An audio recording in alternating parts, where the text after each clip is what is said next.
പ്രധാന കാരണമെന്ന് പറഞ്ഞാൽ എനിക്ക് തോന്നുന്നു നമ്മുടെ അന്നത്തെ ഒരു അറ്റ്മോസ്ഫിയറും ഒരു സാഹചര്യം അതൊക്കെ ആയിരുന്നു എനിക്ക് തോന്നുന്നു ഒരു കാര്യം എൻ്റെ വീട്ടിൽ ശരിക്കും ആരും സിനിമയായിട്ട് ഒരു ബന്ധമില്ല.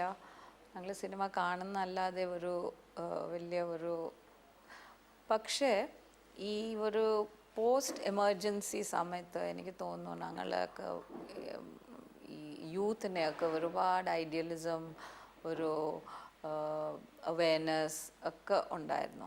ആ ഒരു ഘട്ടത്തിലാണ് എന്തെങ്കിലും ചെയ്യണം, ഞങ്ങൾ സൊസൈറ്റിക്ക് എന്തെങ്കിലും ചെയ്യണമെന്നൊക്കെ ഒരു ആഗ്രഹമുണ്ടായിരുന്നു.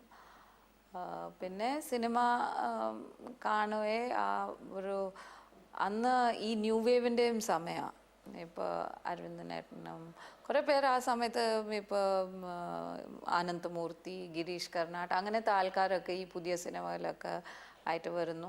അതൊക്കെ ഞങ്ങൾ കാണുന്നു. ആ ഒരു അറ്റ്മോസ്ഫിയറാണ് എന്നെ അങ്ങോട്ട് കുറച്ച് തള്ളിയിട്ടത്. അല്ലെങ്കിൽ വാസ്തവത്തിൽ ഒരു കാര്യമില്ലായിരുന്നു. ഇൻസ്പിറേഷൻ എന്ന് പറഞ്ഞാൽ വാസ്തവത്തിൽ ഞങ്ങൾ കുറേ ഫ്രണ്ട്സ് ഉണ്ടായിരുന്നു. ഞാൻ തിയേറ്റർ ചെയ്യുമായിരുന്നു. അന്ന് ബാദൽ സർക്കാർ നമ്മുടെ ഒരു ഗുരു സ്ഥാനത്തിലുണ്ടായിരുന്നു. പുള്ളി ഇതൊക്കെ ആയിരുന്നു എൻ്റെ ഒരു ഇൻസ്പിറേഷൻ. പിന്നെ എതിർപ്പ് എനിക്ക് വാസ്തവത്തിൽ എതിർപ്പൊന്നും ഇല്ലായിരുന്നു. എൻ്റെ പേരൻസ് ആണെങ്കിൽ തന്നെ ബോത്ത് ഫാദർ ആൻഡ് മദർ ഞങ്ങളെ എങ്ങനെയെങ്കിലും പഠിക്കണം, നന്നായിട്ട് പഠിക്കണമെന്ന് ഉണ്ടായിരുന്നുള്ളൂ അവരുടെ ഒരു വിചാരം. പിന്നെ ഈ ശരിക്കും ആ ഘട്ടമാണ് അതിൻ്റെ ഒരു പിന്നെ ഡൽഹിയിലായിരുന്നു. അങ്ങനെ ഈ ആണും പെണ്ണും തമ്മിലുള്ള ഒരു അത്ര ഒരു വ്യത്യാസം ഇല്ലാത്ത ഒരു രീതിയിലാണ് ഞങ്ങൾ വളർന്നത്. ഞാൻ എഡ്യൂക്കേഷണൽ സ്കൂളിൽ പോയി. അവിടെ ഞങ്ങളെല്ലാവരും ഒരുമിച്ച് ഭയങ്കരമായിട്ട് ഒരു എൻകറേജ്മെൻറ്റ് ഉണ്ടായിരുന്നു.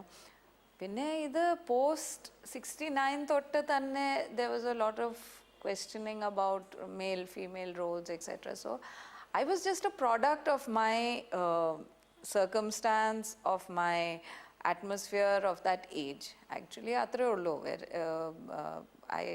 എൻ്റെ പേരൻസ് അങ്ങനെ എതിർത്തോ അല്ലെങ്കിൽ ആരും ശരിക്കും I didn't have any opposition. എല്ലാവർക്കും ഒരു സംശയം ചോദ്യങ്ങളൊക്കെ ഉണ്ടായിരുന്നു. പക്ഷേ എതിർപ്പ് ഇത് ചെയ്യണ്ട അല്ലെങ്കിൽ അങ്ങനെ പോകണ്ട എന്നൊക്കെ ആരും അങ്ങനെ എൻ്റെ അടുത്ത് പറഞ്ഞിട്ടില്ലായിരുന്നു. വാസ്തവത്തിൽ രണ്ട് ചിത്രങ്ങൾ ഞാൻ എപ്പോഴും ആദ്യമായിട്ട് എനിക്ക് കാണാൻ കഴിയുന്നു.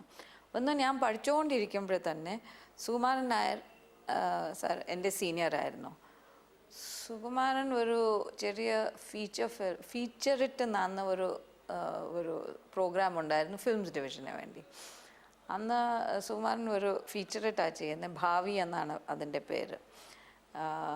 വേണുവാണ് ഷൂട്ട് ചെയ്ത്. ഞാൻ പഠിക്കുന്നേ ഉള്ളൂ, ഫൈനൽ ഇയർ ആവുന്നേ ഉള്ളൂ. അന്നേരം എൻ്റെ അടുത്ത് ചോദിച്ചു ചെയ്യാവോ എന്ന് ചോദിച്ചു. ഭയങ്കര ധൈര്യത്തോടെ ഞാൻ യെസ് എന്ന് പറഞ്ഞിട്ട്, ഒന്ന് എനിക്ക് ഭാഷ അറിയത്തില്ല, എഡിറ്റിംഗ് ശരിക്ക് ആയിട്ടും ഇല്ല, എനിക്ക് ഒരു ഇതില്ല. പിന്നെ ഇങ്ങനെ കേരളത്തിൽ വന്ന് ചെയ്യണമെന്നൊക്കെ പറഞ്ഞപ്പോഴേ അതും ഭയങ്കര ഒരു അൺയൂഷ്വൽ ലോകമായിരുന്നു. എന്നാലും വന്ന് അത് ചെയ്തു. അത് ഭയങ്കര ഒരു അമച്വർ, എൻ്റെ ഒരു ഇൻഎക്സ്പീരിയൻസ് ഭയങ്കരമായിട്ട് കാണുന്ന ഒരു വർക്കായിരുന്നു അന്ന്. എൻ്റെ ഒരു കരിയർ എന്ന് പറഞ്ഞാൽ ഭയങ്കര ഒരു എന്നാ പറയുന്നത് ഒരു ലക്കും ഒക്കെ ആയിട്ട്. എൻ്റെ ലക്ക് എന്ന് പറഞ്ഞാൽ ഞാൻ ഈ കേരളത്തിൽ മാത്രമല്ല പക്ഷേ ഇന്ത്യയിൽ തന്നെ ഏറ്റവും നല്ല ഡയറക്ടേഴ്സിൻ്റെ കൂടെയാണ് ഞാൻ വർക്ക് ചെയ്തിരിക്കുന്നത്. ഏത് പടം ചെയ്താലും ഈ ഡയറക്ടറാണ് എന്നെ പഠിപ്പിക്കുന്നതെന്ന് എപ്പോഴും എനിക്ക് ഒരു തോന്നലുണ്ട്. കാര്യം അരുണേട്ടനാണെങ്കിലും ജോൺ എബ്രഹാം ആയാലും PN മേനൻ സാറായാലും MT വാസുദേവൻ നായർ, കമൽ, എല്ലാവരും, എനിക്ക് TV ചന്ദ്രൻ സാർ, എല്ലാവരുടെ ഒരു എന്നാ പറയുന്നത് ഒരു തണൽ എനിക്ക് ഉണ്ടായിരുന്നു ഇത്ര വരി. പക്ഷേ 1-2 പടങ്ങൾ ഇപ്പോൾ എല്ലാത്തിനെയും നമുക്ക് എന്തെങ്കിലും പഠിക്കാനുണ്ട് കേട്ടോ. പഠിക്കാനും ഞങ്ങൾ എന്തെങ്കിലും ചെയ്യും. ചെറിയ തോതിലാണെങ്കിലും ഒരു എക്സ്പെരിമെൻറ്റോ വല്ലോ ചെയ്യാനുള്ള എപ്പോഴും ഒരു ഇതുണ്ടാവും.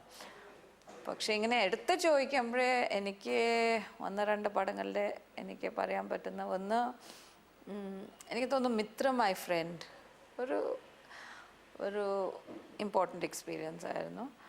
പിന്നെ ദയ. മിത്ര മൈ ഫ്രണ്ടിൽ വലിയ ഒരു മിസ്റ്റേക്ക് ആയിരുന്നു ഷൂട്ടിംഗ് സമയത്ത്. എൻ്റെ പോർഷനിൽ അത് ഞാൻ എന്താ മിസ്റ്റേക്ക് എന്ന് ഞാൻ പറയത്തില്ല, പക്ഷെ ഒരു മിസ്റ്റേക്ക് ഉണ്ടായിരുന്നു.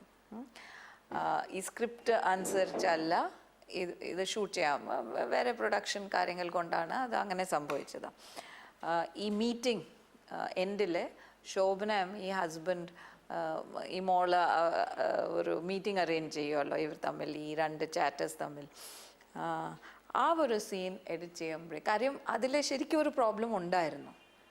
ആ പ്രോബ്ലം ഞങ്ങൾ ഓവർകം ചെയ്തത് എഡിറ്റിംഗ് റൂമിൽ. ആ സിറ്റുവേഷൻ എനിക്ക് ഭയങ്കര ഇഷ്ടപ്പെട്ടു. മാത്രമല്ല ഇപ്പോൾ ആ സീൻ കാണുമ്പോൾ നല്ല രസമായി. ഈ ചേസും പിന്നെ ഒരുമിച്ചിരിക്കുന്നു, അവൾ കാണുന്നു, ആ കാപ്പി കുടിക്കുന്നു, ആ ഒരു മൊത്തം സീൻ എനിക്ക് തോന്നുന്നു അതായിരുന്നു കാര്യം. ഒന്നാമത്തെ അതിൻ്റെ ഒരു പ്രോബ്ലം സോൾവിങ് ഉണ്ടായിരുന്നു, അതെങ്ങനെയാണ് ഇത് ഓവർകം ചെയ്യുന്നത്.